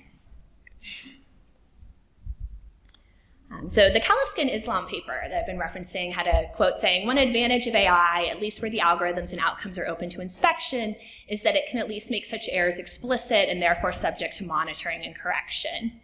And so there's, this big if, where they're open, and that, some of these algorithms we've been talking about are not open, but there is this possibility that, like, when you do have open algorithms, we can correct biases in a way that human doctors have not been able to kind of correct their biases. And so I put together some questions that I think are really helpful to ask when evaluating AI to try to get at this issue of bias. One is what bias may be in the data. And this is a great quote from Angela Bassa, who's the director of data science for iRobot. And she said, "It's not that data can be biased, and data is biased. If you want to use data, you need to understand how it was generated." How diverse is the team that built it? I think that is a huge problem. Like, I think that teams need to be representative of the people that will be impacted by their technology. And right now, that's not the case. Can the code and data be audited? Are they open source? And I think this, and Kathy O'Neill argues for this in her book, Weapons of Math Destruction, and she gives a lot of examples of algorithms or software that are being used in hiring or firing decisions. Kind of these big decisions. Also, with the prison sentences. And when those are not open to being audited, at least, we don't have kind of like public oversight to what's happening. What are error rates for different subgroups? So again, with the recidivism software, if you just looked at the overall error rate, that wouldn't capture how different it was for white and black defendants. What is the accuracy of a simple rule-based alternative? That's really helpful to just kind of get a baseline of what a reasonable accuracy is, to know even, is your software kind of performing better than what can be done with something much simpler? And then what processes are in place to handle appeals or mistakes? And I think this is really important for things that are impacting people's lives.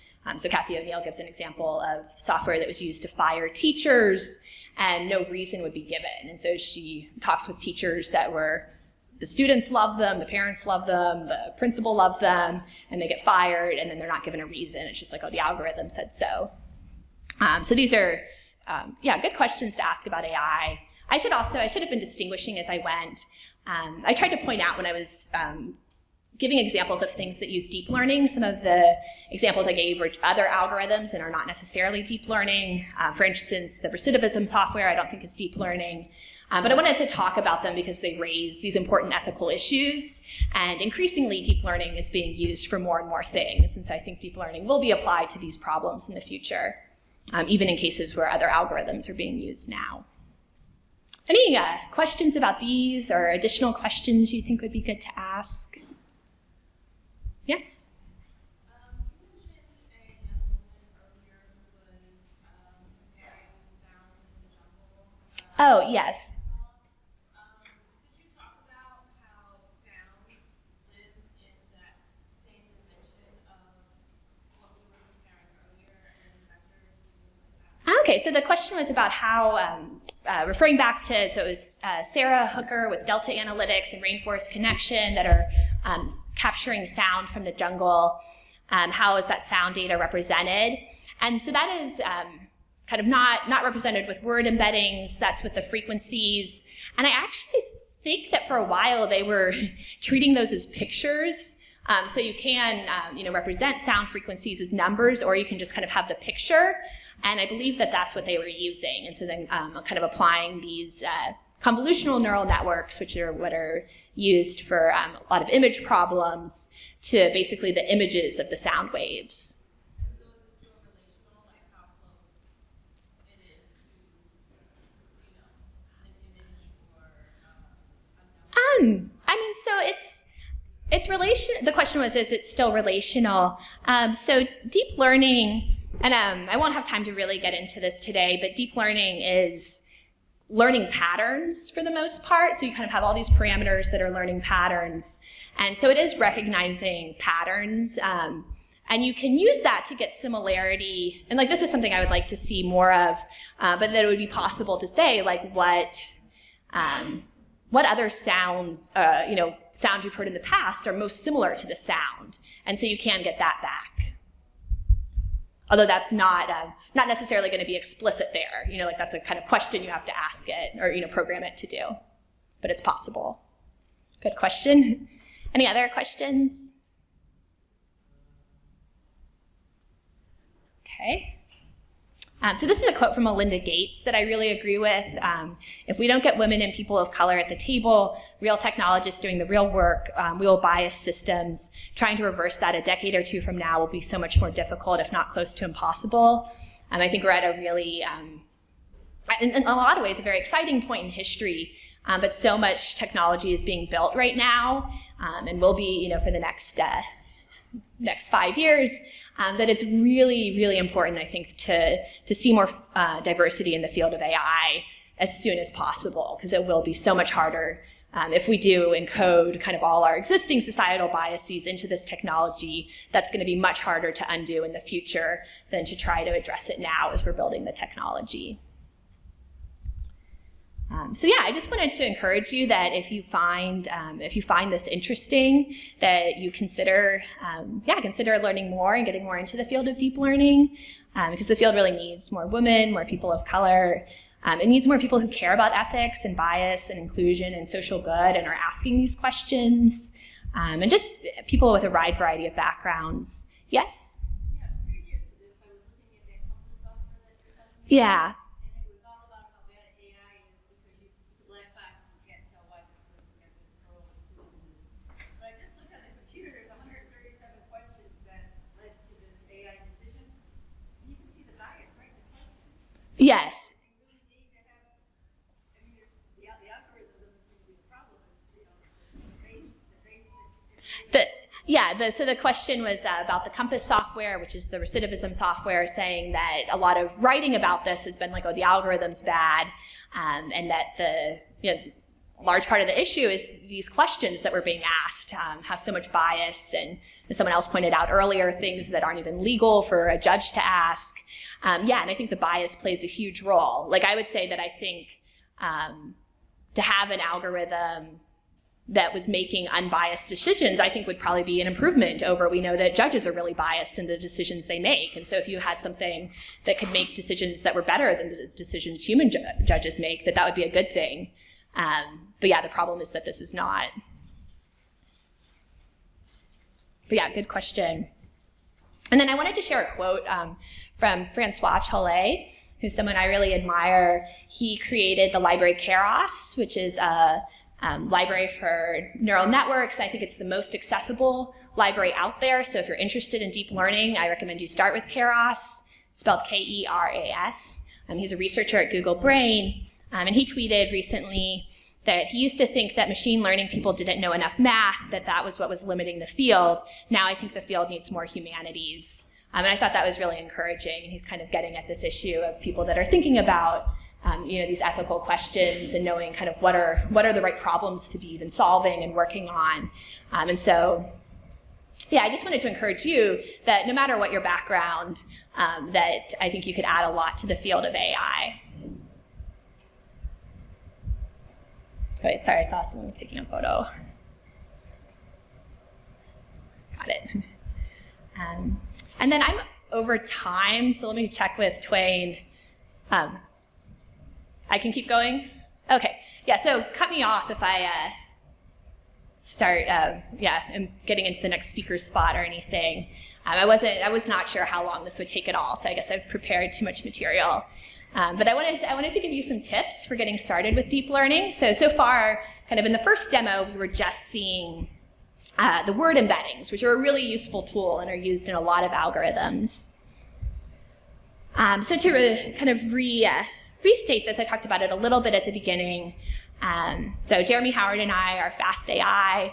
Our slogan is making neural nets uncool again. And the idea is that being cool is about being exclusive, and we wanted to build something that was more inclusive, and that you didn't have to be kind of have a Stanford PhD or this elite background, but that outsiders should be joining AI. And we partnered with the University of San Francisco's Data Institute, offered this course in the evenings. It was open to the community. Most people taking the course were software engineers. And a lot of the deep learning materials out there kind of assume a graduate level math background. We wanted something that had no math background, and just we required 1 or 2 years of coding experience. And it's available for free at course.fast.ai. And so these are just kind of a few. I want to share a little bit about our approach and lessons we learned that I think will be helpful.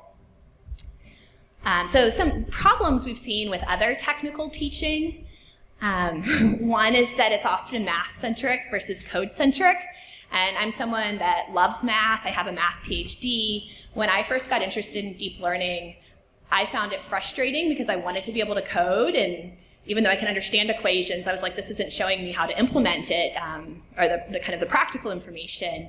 I went to a meetup, this is in 2013, where kind of a star in the field was presenting, and I asked a practical question, and he was like, oh, that's part of a dirty bag of tricks nobody publishes. You know, it's kind of like, oh, we're only sharing the theory, but not what you need to do this. And so we wanted something that was very code first and code focused. Then there's this term elementitis, and David Perkins came up with this. Perkins is a professor at Harvard. He actually has his PhD in AI and then became an education professor.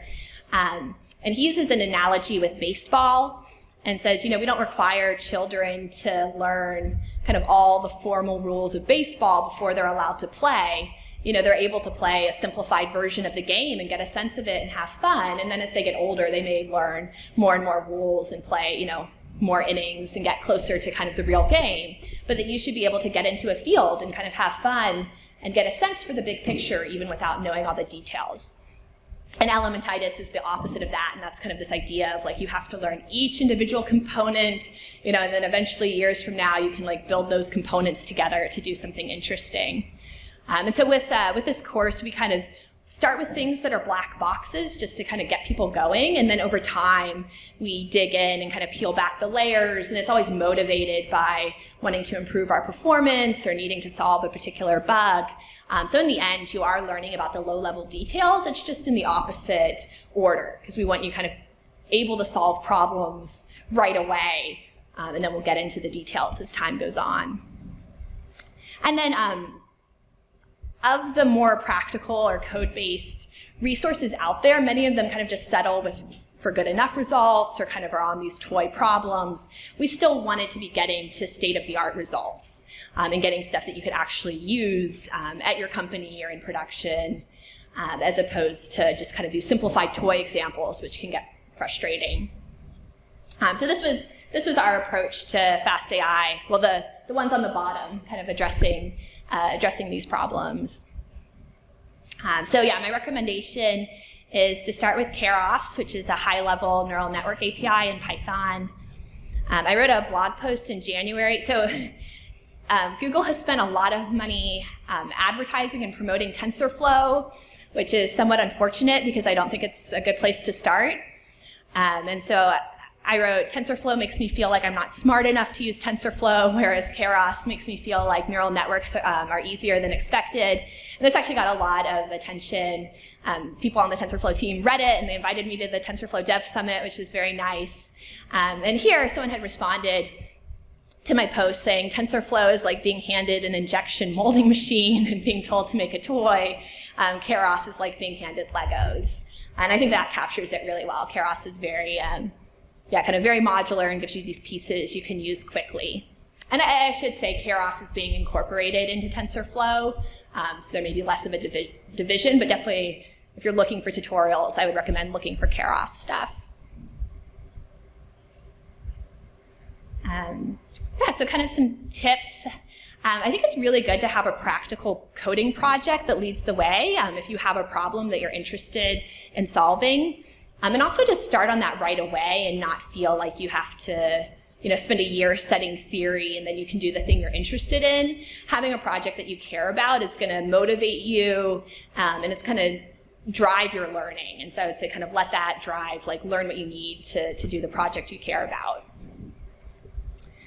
Get something working as fast as possible. It's okay if you don't understand all the details, because I think you can get really bogged down in trying to learn all these low-level details, and then you're not actually getting this working. And there's time to learn the details later. That doesn't mean that you're not going to learn them.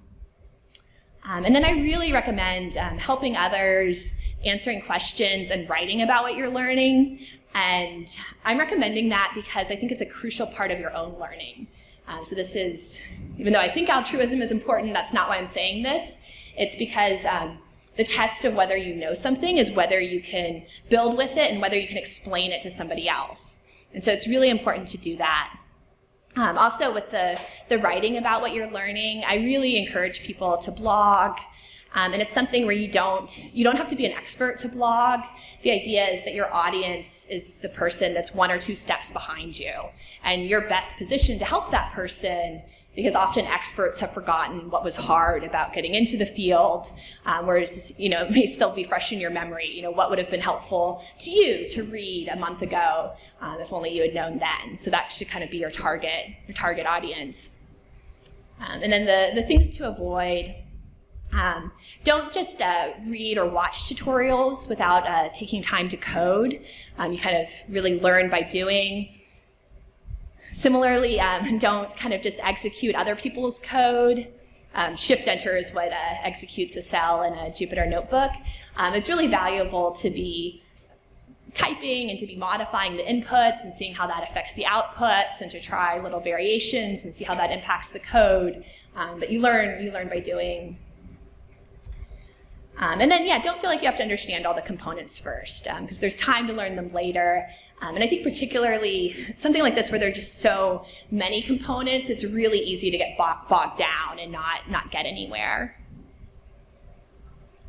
Any questions about this? Yes?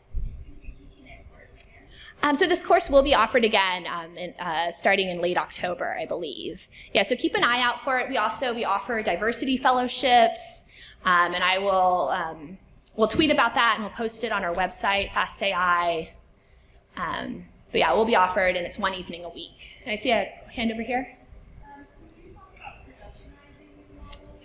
I feel like at my company, they're very against neural networks. They are slow and need a lot of data to train. I guess it's just harder to put into a simple pipeline versus.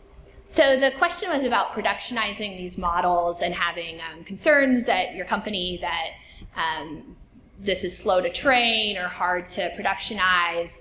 And this is something I haven't developed and that Jeremy and I want to develop of kind of tips on productionizing. I want to say about the point about requiring a lot of data to train or being slow to train, that's, I think, a very common misperception about deep learning. There's something called transfer learning, which is covered in the course, is kind of a main feature of the course. But it's the idea that you can use models that were trained on other data sets and apply them to your data set, and that allows people that don't have that much data and don't have the computational power to kind of benefit from what companies like Google have done when they create models that are shared. And they often get, I think, surprisingly good results. So you would have something maybe that was originally trained on ImageNet, which is this classic problem of identifying all these different categories of, I don't know, that's a coffee table and that's a snowmobile. And you can apply that to another computer vision problem. And even if it's something fairly different, then you just retrain the last layer, the last few layers, which is quicker, and you don't have to have as much data, and you can get good performance.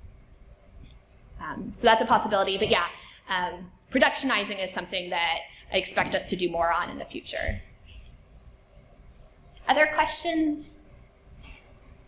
Yes?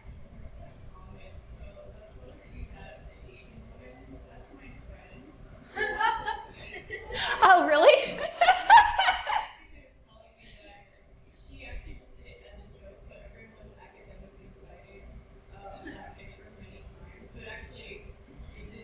Oh, it's not really.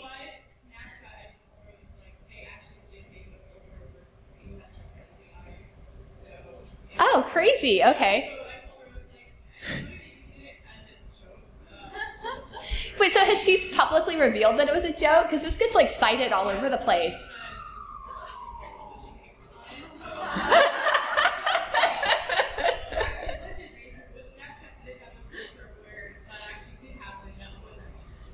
Oh, okay, interesting. Oh, and just for me to repeat for the recording, someone is saying that her friend was the woman in the Nikon camera picture and that photo was faked.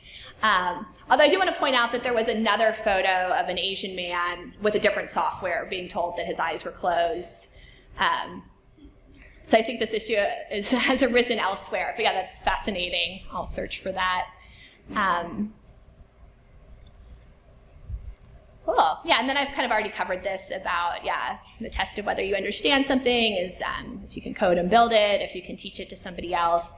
These were blog posts written by 2 students in our course. One is a beginner's guide to commonly used linear algebra operations. And so again, remembering you can write blog posts with, people a step or 2 behind you as the target audience. Yes?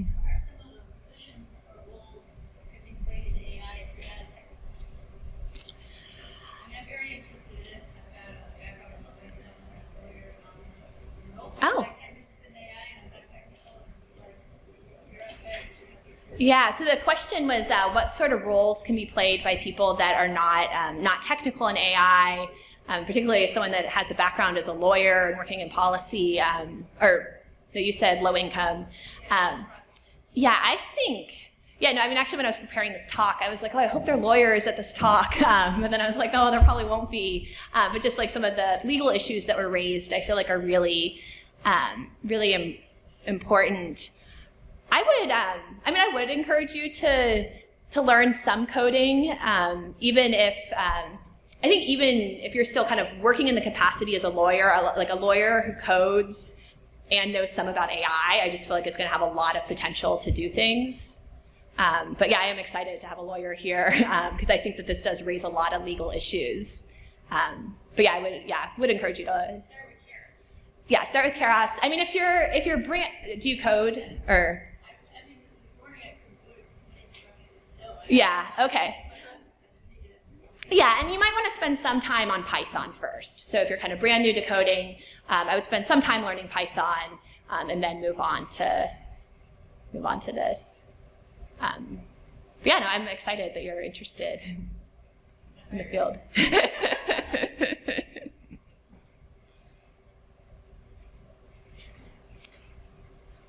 Okay, and then I was going to share a quote from one of our students. I personally fell into the habit of watching the lectures too much and Googling definitions, concepts too much without running the code. At first, I thought that I should read the code quickly and then spend time researching the theory behind it. In retrospect, I should have spent the majority of my time on the actual code in the notebooks, running it and seeing what goes into it and what comes out of it. And I think this is really good advice. Learn from this person's mistake, and I definitely kind of focus on the code and running it.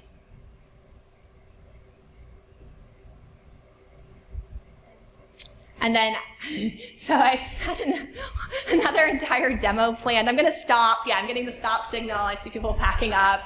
I'm sorry that this ran long. Thank you for your patience.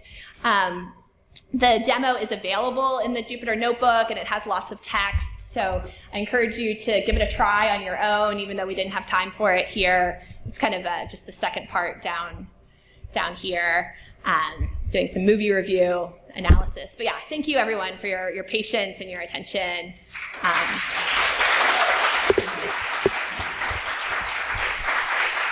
And also feel free to email or tweet at me if you have additional questions or concerns that come up. Thanks.